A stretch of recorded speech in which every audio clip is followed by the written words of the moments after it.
आमदानी शुल्कर विलंबित देय पाई EMI स्कीम एप्लिकेशन किपरि दाखल करिवे से विषय रे एही पर्यायबद्ध ट्यूटोरियल को स्वागत।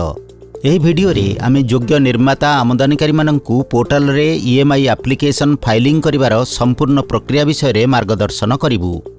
आवेदन प्रक्रिया आरंभ करिवा पूर्वरु आवेदनकारी माननकु CBIC circular number 08/2026-customs dated 28 February 2026 एवं यूजर गाइड एई पोर्टल रे एप्लिकेशन फाइलिंग करिवा पई पढिबाकू पड़िबो। EMI एप्लिकेशन फाइलिंग करिवा पूर्वरु दया करी निश्चित करंतु जे आपण DIC रु EMI registration successful application filing enabled विषय रे एक ईमेल पाइछंती। यही ईमेल पाइबा परे ही आपण लॉगिन रे एप्लिकेशन फाइलिंग विकल्प उपलब्ध हेबो। यह मध्य निश्चित करंतु जे समस्त आवश्यक डॉक्यूमेंट्स गुड़िक PDF फॉर्मेट रे प्रस्तुत रखा जाइछि एवं स्पष्ट पठनीय एवं प्रेस्क्राइब्ड फाइल साइज सीमा मध्य रे अछि। प्रमुख डॉक्यूमेंट्स गुड़िक हला IEC copy, PAN copy, GST registration certificate, GSTR 9C returns, UIDN सहित CA certificate, audited financial statement, authorisation letter for authorised signatory, property holding रो प्रूफ। aeoindia.gov.in रे EMI पोर्टल परिदर्शन करंतु। आपणकर EMI क्रेडेंशियल व्यवहार करी लॉगिन करंतु।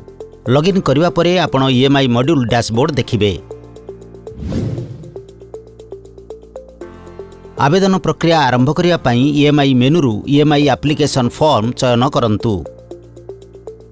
एप्लिकेशन फॉर्म रे multiple sections अछि जहाकू क्रमानुसार पूरण करिबाकू पड़िबो। पार्ट ए रे एप्लिकेंट साधारण विवरणी एंटर करंतु। PAN अंतर्गत प्रत्येक GSTIN पई आपणकू GST अनुपालन संबंधी प्रश्नर उत्तर देबाकू पड़िबो जेउथिरे अंतर्भुक्त GSTR 3B रिटर्न्स रो filing, turnover details, GST paid. जदि आवेदनकारी समान PAN अधीन रे मल्टीपल GST रजिस्ट्रेशन अछि तेबे आपण ऐड GSTIN विकल्प व्यवहार करी सेगुडी को जोड़ी पारिबे। आवश्यक स्थले सपोर्टिंग डॉक्यूमेंट्स गुडी को अपलोड करंतु। या परे आपनको दर्शाइबाकू पड़िबो जे एप्लिकेंट जणे मैन्युफैक्चरर कि नाही। जदि येस चयन करंती तेबे सिस्टम स्वयंचालित भाव में आपको पार्ट बी को निर्देशित करिबो। जदि आपण नो चयन करंती किंतु जॉब वर्कर्स को इनपुट किंबा पुंजीगत सामग्री पठांती तेबे सिस्टम आपको पार्ट सी को पुनर्निर्देशित करिबो। स्टेप 5 मैन्युफैक्चरर इंपोर्टर्स को पई प्रयोज्य। पार्ट बी रे अति कम रे गोटे एक्टिव GSTIN चयन करंतु जहाँ GST रजिस्ट्रेशन रे कार्यकलापर प्रकृति को कारखाना किंबा मैन्युफैक्चरर भाव में घोषणा करे।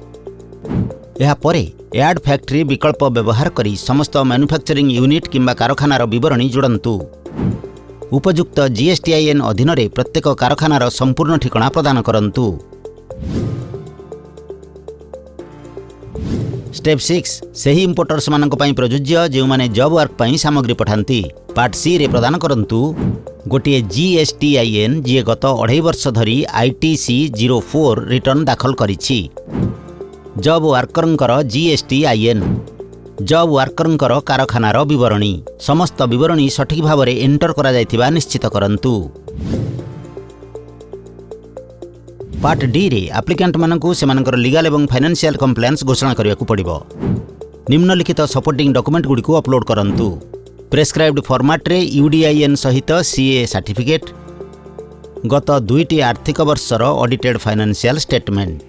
यही डॉक्यूमेंट गुडी को एप्लिकेशन रो अपलोड सेक्शन रे अपलोड करिबाकू पड़िबो। पार्ट ई रे सिस्टम स्वयंचालित भाव में समान IEC अधीन रे पूर्व EMI एप्लिकेशन फाइल्ड गुडी को जांच करे। जदि कोनोसी पूर्व एप्लिकेशन अछि तेबे सूचना सिस्टम द्वारा स्वयंचालित भाव में भर्ती होई जिवो। पार्ट एफ रे ऑथराइज्ड सिग्नेटरी को जोगाजोग विवरणी प्रदान करंतु। अपलोड सेक्शन रे ऑथराइज्ड सिग्नेटरी पई एक ऑथराइजेशन लेटर मध्य अपलोड करिबाकू पड़िबो। यहाँ परे अपेंडिक्स 2 अपलोड सेक्शन रे समस्त आवश्यक डॉक्यूमेंट अपलोड करंतु। दयाकरी सुनिश्चित करंतु सठिक फील्ड रे सठिक डॉक्यूमेंट को अपलोड करा जायछि डॉक्यूमेंट गुड़िक परिष्कार और पठनयोग्य होइछि। फाइल रे साइज लिमिट को अनुसरण करा जाइछि। असंपूर्ण किंबा भूल डॉक्यूमेंट्स गुड़िक एप्लिकेशन को रिटर्न किंबा रिजेक्ट कर दिया जाय पारे। पार्ट जी रे समस्त डिक्लेरेशन एवं अंडरटेकिंग गुड़िक भल भावे पढ़ंतु। सेगुड़ी रिव्यू करिवा परे एक्सेप्टेंस कन्फर्म करिवा पई चेकबॉक्स गुड़ी को टिक करंतु। एप्लिकेशन दाखल करने पूर्व समस्त विवरणी एवं अपलोड होइतिबा डॉक्यूमेंट जांच करने पई प्रीव्यू ऑप्शन व्यवहार करंतु। समस्त सूचना ठीक बोली आपण संतुष्ट हेबा परे एप्लिकेशन को संपूर्ण करने पई सबमिट उपरे क्लिक करंतु।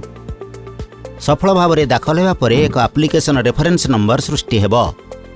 आपण EMI डैशबोर्ड रे थिबा व्यू एप्लिकेशन सेक्शन रे आपणक आवेदन रो स्थिति ट्रैक करि परिबे।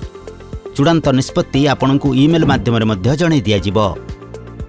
जदि आपण एप्लिकेशन दाखल समय रे कोनोसी असुविधार सम्मुखीन होंती तेबे आपण DIC रो EMI हेल्प डेस्क सहित जोगाजोग करि परिबे। Email EMI helpdesk-dic@gov.in। फोन 011233100014। अधिक सूचना पाई दयाकरी aeoindia.gov.in को विजिट करंतु।